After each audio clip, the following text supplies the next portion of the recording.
Bionic Bats of Bay City by Johnathan Rand.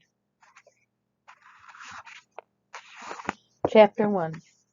I can remember every single detail about what happened in Bay City that terrible summer. Every thought that flashes through my mind seems like yesterday, and every time I'm reminded of those awful events, a shiver shoots down my spine like a lightning bolt. Sometimes I even break out in a sweat.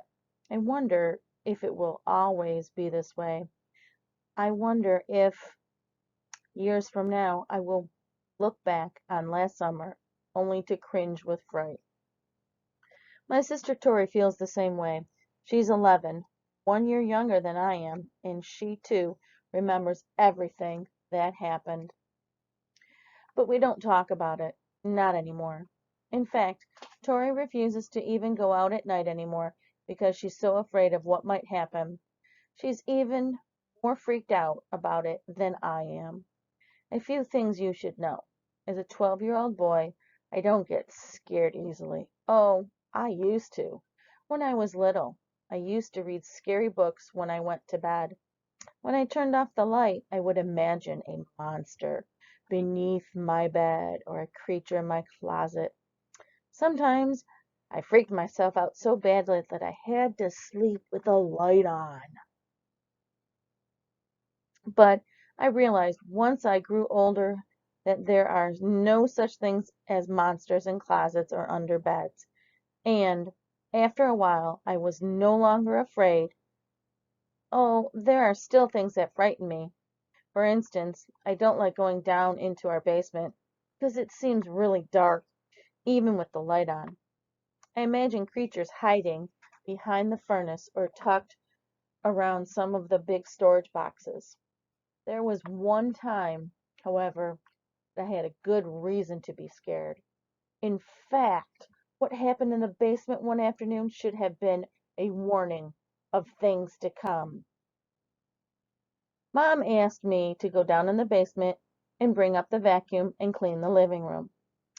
I wasn't happy about it, but I'd planned to meet my friend Meredith Gaylor at the school playground. She's been my friend since we were little, and my mom and my dad are good friends with her mom and dad. Meredith told me that she'd caught a box turtle by the river, and she promised to show it to me. But now I have to wait until I finish cleaning the living room. Great, I mumbled to myself as I reluctantly opened the basement door. And that's when I heard a noise.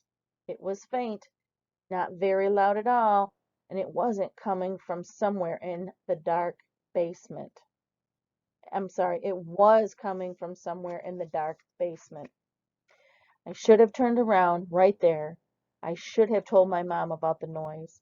And then, maybe, she would have looked into it. But remember, I don't get scared that easily. After all, I am 12 years old. A noise in the basement wasn't about to scare me off. Sure, I was a little leery about going into the basement because it was so dark. But whatever the noise was, I knew that it couldn't be anything that could harm me. Or could it? No, I told myself as I took a step down the stairs, I'm not going to be afraid of anything in the basement. Not today. I was about to be proven wrong.